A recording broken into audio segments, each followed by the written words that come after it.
Now, many of you will know by now that Nio intends to launch their Onvo, which is their sub-brand, beginning of May, which is something that is pretty exciting. Now, yesterday, you will know that Xiaomi, ladies and gents, launched their very first car called the SU7, whose, ladies and gents, after the launching event, 30 minutes or less than 30 minutes after the event or the orders were officially opened, we read that Xiaomi already had 50,000 pre-orders, which is something that is pretty exciting. And I mean, the Nio CEO was part of that event, Leo CEO, Xpeng CEO, and the others, which is something that, of course, after the event, we saw the Nio CEO sort of like talking or doing a video with the Xiaomi founder and CEO, which was something that is pretty exciting, and said that the price which they set for their very first model, it makes it a bit difficult for Nio to come and price their own model after that kind of a price that Xiaomi's very first sedan, ladies and gents, was priced at. I mean, you will know that this Xiaomi currently has variants, namely the Standard, the Pro, and the Max, which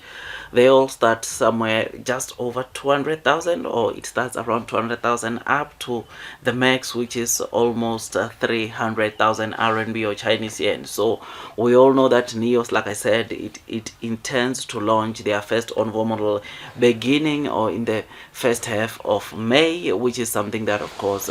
we know that with Nio, the advantage, of course, that they will have is, of course, they will be giving an opportunity to their users of buying their own cars with a battery and without a battery. And we know the kind of discounts that you get when you buy, of course, the Nio cars without a battery. I think there's a 10,000 off when you are buying the car without a battery, which with Onvo, knowing that the price range for that model, it's supposed to be somewhere between 200 and 300,000 RMB. It therefore means that we can expect even more lower prices when the consumers or those that buy the Onvo cars are buying it without a battery. I mean, like I said, on Nio, we know that when you buy a Nio car without a battery, you get or $10,000 gets sort of like cut off from the car, which is something that is pretty interesting. And it will be also interesting to see how much will the Onvo users will be paying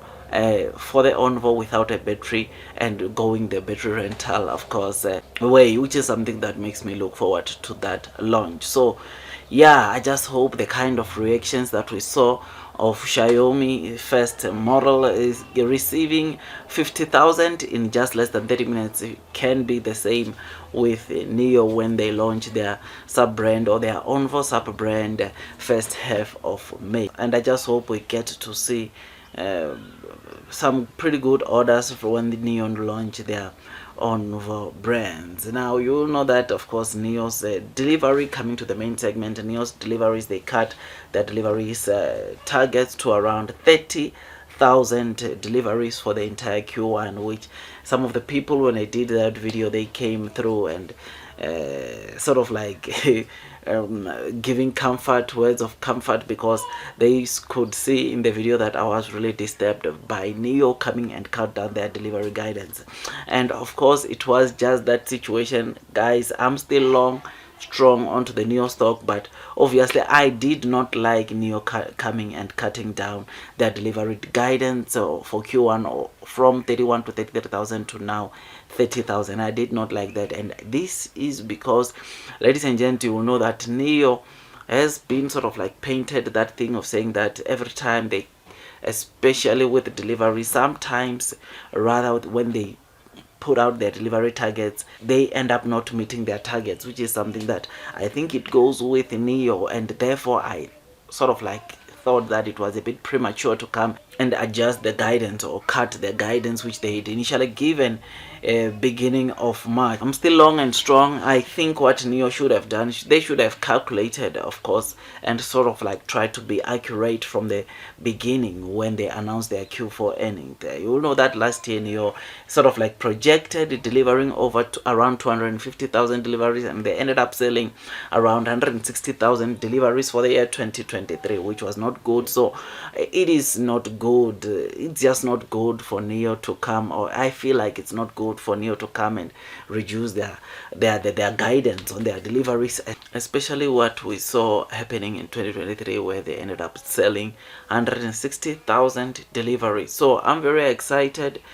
I'm still long and strong onto Nio, and I look forward to all the catalysts that are coming this year, including the Onvo, ladies and gents, deliveries which are expected to start in Q4. I think one of the things that I learned, or that I saw, or that I think Nio should take from yesterday's Xiaomi launch, is to try to start delivering their Onvo vehicles as soon as possible. I would really like to see Nio starting to deliver their Onvo models in Q3, so that at least they can capture as many orders that they get during the launch and not delay that much and start with the deliveries of Onvo at a later stage, because people lose interest. We've seen that with the ET7, or when Nio launched their ET7, people ended up cancelling their ET7 orders because Nio took over 12 months until they start with the deliveries of that model. So it is always good that immediately you launch a vehicle, you start with the deliveries as soon as possible. And once again, Nio has seen this working for them. I mean, have a look at a model like the ES6. I mean, Nio launched the ES6 in April, May of last year, and started with the deliveries in June, or end of June going to July. And look at the kind of deliveries that Nio managed to scoop from the ES6 in July. I mean, July, it is that month where, if I'm to remind you, Nio saw its all-time high in terms of sales, because they sold over 20,000 deliveries. So we get to see that if you don't take too long to, of course, start with the deliveries of your model after the launch, you tend to get more sales, meaning that these orders that we are seeing and that we saw from Xiaomi, I can pretty guarantee you that half, even if all of them don't turn into sales, but half of them will be turning into sales, which is something that is pretty good, pretty exciting, because then the consumers don't have to wait that long and analyze other models from other car companies, but as they place their order, in a couple of weeks they get to receive their orders, which is something that is pretty exciting. So I think Nio should also target to deliver the Onvo vehicles as soon as possible. And like I said beginning of this video, I personally believe that the advantage that Onvo will have over Xiaomi and Tesla, ladies and gents, is of course the battery swapping capabilities that Onvo will be coming with, where it will give those that want to buy the Onvo cars, or those consumers that buy the Onvo users, to choose if they want it with a battery or without a battery, which without a battery we know that it gives you more discounts on the price that you pay for the car. So I look forward to the launch, or to the Onvo launch. And I have to say that, of course, Xiaomi launch was pretty amazing, and I hope to see even a much better launch from Nio when they launch their Onvo model. Otherwise, with all that, guys, I just thought I'd just give you this quick updates. If you enjoyed this video, don't forget to hit that like button, comment and subscribe, and once you subscribe, don't forget to hit or click that notification bell so that at least you get notified by YouTube every time I drop a new content. Otherwise, that's all from me, and I wish you nothing but the best in your stock market investing journey. Before you buy new for the very first time, it is always good wise that you do your own due diligence, so that at least you can be comfortable as you are investing onto this stock. Otherwise, that's all from me, and God bless you all.